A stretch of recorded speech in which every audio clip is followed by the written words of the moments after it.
Welcome back to the channel and some more Star Citizen Universe news.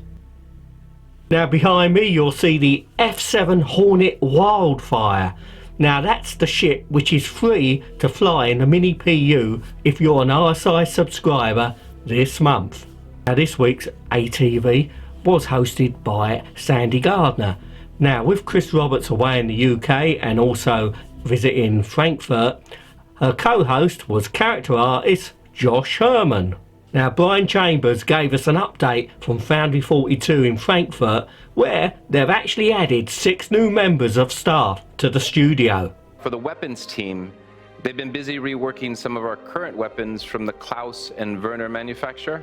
The Gallant, the Arrowhead, and the Arclight are all getting revamped to have a finer level of detail, as well as prepping them to work with our future attachment system. The Devastator 12 from the Kostak Arms manufacturer is also going through a similar process. In regards to ship weapons, the team's been blocking out different type of weapon types, sizes, and upgrade levels for the Knightsbridge Arms manufacturer.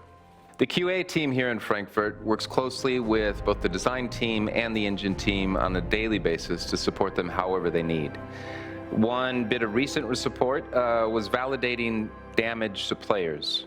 They used our existing FPS test map to verify how much damage a player could take on each portion of the body, all at different ranges.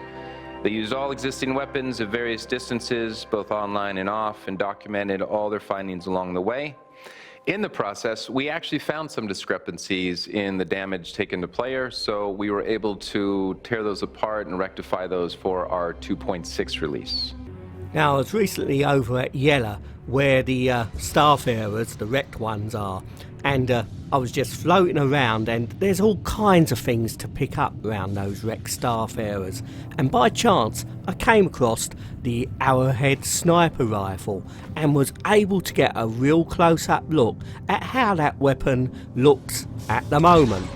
And although it looks okay, I can see why they're reworking the weapons to bring them up to a much higher fidelity. Now Brian shared with us some other news as well, and to be honest, this is the most exciting piece in the whole Around the Verse for me. The environment team also works closely with the engine team on a daily basis to be able to push our visuals for the planetary tech. They made some great progress on some new procedural moons, making sure they look good not only from an extreme distance, but as well as close up to all the way to the point where you land on them and explore. They also made progress on new varieties of vegetation. Along with the new varieties, the engineers have also implemented the functionality, so we can now have bending tree trunks and branches, as opposed to previously where we just had leaves that moved. Moving on to VFX. The VFX team also works with the engineers, and they've been recently working with them on some new tool sets for procedural particles. The tools allow us to spawn particles based on specific parameters to help the environment feel more dynamic and alive. Parameters including such thing as terrain elevation, angle, specific texture, specific ecosystem, and on and on. We also now have ecosystem-based weather particles that are attached to the camera and procedurally play when you're inside that specific ecosystem, as well as the ability to group particles along with specific procedurally distributed objects such as trees or rocks. This will allow us to add more bespoke detail to items across the procedurally scattered items, such as leaves falling from trees and dust blowing off rocks, etc. I really enjoyed the look at those plants, and I wonder if in future we see some more alien vegetation, and maybe some of it will be dangerous. Now it's really interesting to see all those planetary procedurally generated moons and planets being even more refined than what we've seen already. Some great particle effects there on the planets, and also those weather effects. Now it's going to be great standing on one of those planets and being subject to different weather conditions. But not necessarily here. Well, there was a very long piece in Around the Verse on the music for Squadron 42, and it featured composer Geoff Zanelli, who's well known in Hollywood. In fact, he's just finished the new Pirates of the Caribbean film.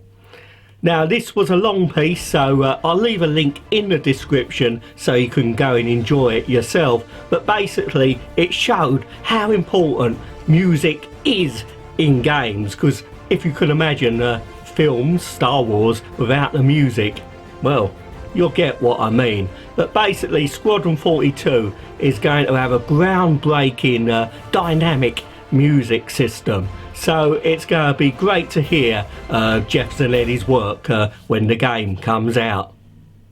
Now the new production schedule report has come out, and at the moment it looks like 16th of February we'll see a 2.61 release, unless anything comes up, which it could happen. Now the main thing to come out of this report was that regional servers will now make it into 2.61. Now if you're in Europe or Australia, your ping is going to go down considerably. Now in Friday's happy hour, Gerald Huckleberry, aka Disco Lando, was joined by streamer Sergeant Gamble, from QA Vinnie Sinatra, but his special guests were Ben Lesnick and Elwin Batchelor Jr. Now they answered questions about ships.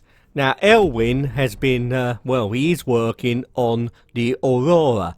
Now that ship is one of the oldest ships in the game, and it has to be reworked so it works with all the new systems which are coming into the game. So that's only one of the ships which is being reworked, because the Cutlass is being reworked. Now that one's pretty far along, and I wouldn't be surprised if we don't see the finished rework of the Cutlass very soon. I wonder if that's the ship they was hinting at, which might make a surprise appearance in the next patch. Now I might be wrong, it could be a completely different ship. There's quite a few ships to choose from, but I'd like to see the finished Cutlass back in the game. Thank you very much for watching. Hope you enjoyed the video. Please don't forget to like, and also it will help the channel a lot if you could subscribe. So until next time, wherever you're watching out in that big universe, you take care, and I'll see you all sometime soon. Bye for now.